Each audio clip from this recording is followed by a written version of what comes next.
pesar de Fafa, tengo que decirlo, Fafa, yo quiero poner en contexto, porque ellos están hablando sobre la necesidad de la construcción de la presa y el proceso de expansión. Yo había escrito para el periódico Panorama hace un buen tiempo, y lo tengo aquí en mis manos, tengo mi querudo, sobre lo que está pasando en Pueblo Grande y la presa de cola del Naranjo, que tenía y planteaba serios desafíos por la expansión de Barrick Gold en Pueblo Viejo, y que esos son los polvos que han traído esta situación, que viene de viejo, por supuesto, sin dejar de negar la realidad que implica, porque es innegable que en la medida en que crece la población mundial, bueno, pues la demanda de minerales, la demanda de combustibles fósiles implica también crecimientos, en tanto la economía, entre otros renglones, pues ha evolucionado hacia el tema de la industria extractiva, que ofrece oportunidades para que países en desarrollo puedan obtener recursos que deberían de impactar en el desarrollo humano. O sea, no es un asunto en contra de la industria extractiva, sino que es lo que está ocurriendo a nombre del desarrollo de esas industrias, de la minería, sobre todo en países como nosotros, porque, y eso se ha podido comprobar a escala mundial, global, de todos los países que explotan la minería, paradójicamente, en las economías rural, donde se encuentran la mayoría de esos recursos naturales del mundo, las comunidades no son precisamente las más beneficiadas. Todo lo contrario. Eso es lo que la historia ha dicho. Y República Dominicana, República Dominicana, no ha sido la excepción. Y aquí, para que nosotros nos pongamos en contexto, desde el año 2013, esa empresa gigante, esa minera que se llama Barrick Gold, una empresa canadiense, igual que lo fue Falcon Bricks, de la que tenemos, no podemos decir triste recordación porque todavía la padecemos,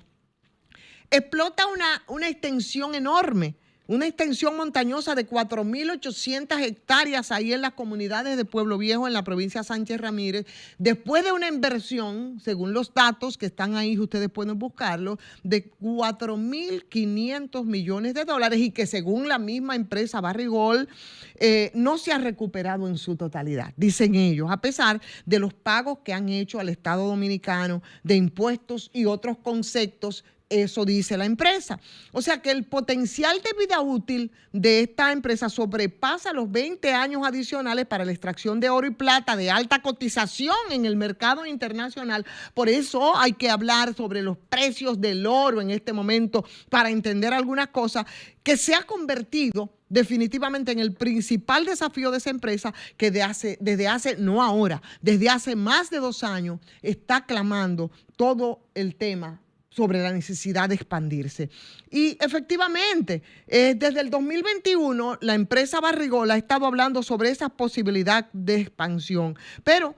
detrás de todo esto, y mientras se ha mantenido el tema en un bajo perfil, porque en los medios no se les ha hecho mucho caso, porque las comunidades que no son las que padecen la situación ahí en la provincia Sánchez Ramírez han sido indiferentes, porque las autoridades locales, muchas de ellos, que han hecho negocio incluso con la empresa millonaria que es Barrick Gold, bueno, hasta ese momento, cuando ellos estaban clamando esa necesidad de expandirse, no había registro incluso de solicitud formal para la expansión de Barrick Gold. Y aquí, en República Dominicana, aquí, señores, en nuestro país, y muy a pesar de pronunciamientos incluso del CEO de Barrick Gold a escala global, no había hasta los otros días registros de que se habría formulado una propuesta de la expansión de la minera Barrick Gold, a pesar de que la instalación a cielo abierto, porque tenemos que decirlo, y ahí viene todo el tema de la contaminación, la explotación subterránea se estaba pretendiendo. ¿Qué pasó entonces? Como ellos están planteando la necesidad de la expansión, por supuesto, mucho más allá de lo que se llama la Reserva Montenegro, que es lo que se había destinado para la explotación de Barrick Gold, por supuesto que en ese proceso Bueno, están hablando sobre el desborde de la primera presa de cola, que fue la presa del río El Yagal y de la comunidad del Yagal. A tantos años de tiempo para hacer la presa de cola del Yagal, que por cierto se ha tragado medio río Yagal y esa comunidad no tiene agua, a tantos años de tiempo, cerca de 600 familias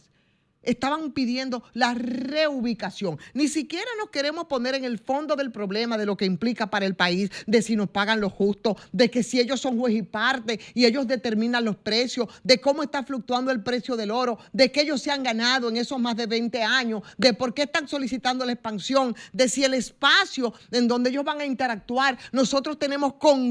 conciencia o podemos comprobar de que eso se hizo como Dios manda, eso lo tendrá que hacer el Estado. Mucho más allá de eso, empezaron a presionar y 600 familias que por mucho tiempo intentaron llamar la atención porque definitivamente las condiciones en las que viven de precariedad, como pasa con la mayoría de las comunidades rurales, con el tema de las industrias extractivas, ha sido un desastre. Y dentro de esas 600 familias, apenas 200 y tantas familias han sido reubicadas. Todavía, desde 2013, y ya el río Yagal se volvió un desastre, hay 250 familias que todavía no han sido reubicadas y que viven en constante peligro. No solo por la contaminación que eso implica, no solo por eso, sino por el peligro mismo de estar cerca de una presa que lo que es un reservorio de tóxicos, por si no lo sabíamos. Y en ese proceso ellos intentaron lo que se ha estado planteando de una nueva presa de cola, que intentaron hacerla en el río Cuance, que hubo resistencia de la comunidad, porque entonces eso iba a implicar también tragarse de manera contaminante el río Cuance, como está ocurriendo con la presa de Atillo y como ocurrió con el río Yagal. Y además, porque esa es una zona en Monteplata bastante productora en términos agrícolas, incluso, imagínense ustedes, ese cacao orgánico que da, óyeme, empleo a más de 10,000 personas y que es exportado a Europa porque es un cacao exquisito. Se iba a ver afectado si se hacía esa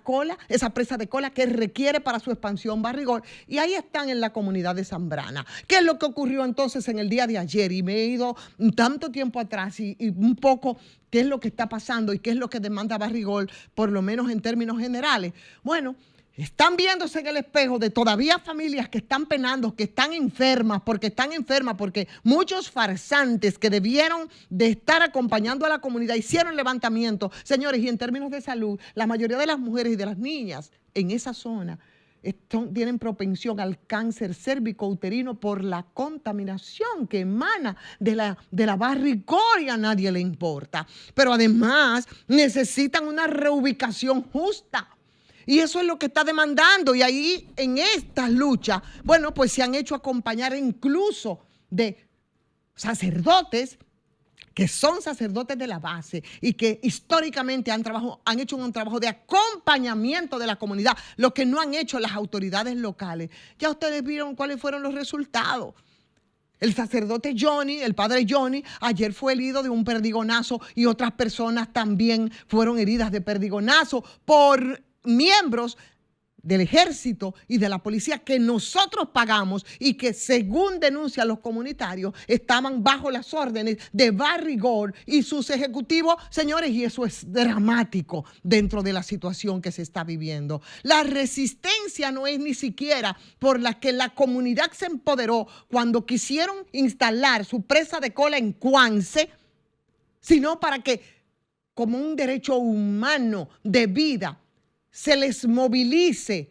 de sus propiedades donde han vivido desde siempre por un precio justo. Si se hacen otros negocios desequilibrados con el Estado respecto a la Barrigol, eso es otra historia que tendrán que hacer y que tendrán que esculcar el Estado Dominicano, porque desde el nacimiento mismo de la Barrigol ha servido nada más que para complicidades. Y no olvidemos el 97-3 de Leonel Fernández, que fue todavía en su gestión. Y de ahí para acá, todo lo que ha ocurrido, señores, está por verse y nosotros no lo sabemos. Pero en este caso, por lo menos solidaricémonos y acompañemos a esa comunidad para que el desplazamiento necesario para que Barrigor se expanda como quiere hacerlo, se haga de manera justa. Con la contaminación que ya tiene Cotuí es más que necesario. Entonces, apoyamos y, por supuesto, acompañamos a la comunidad de Zambrana, de Tres Bocas, del Naranjo, del Yagal, que han padecido desde más de 20 años la enorme y grotesca Barrigor.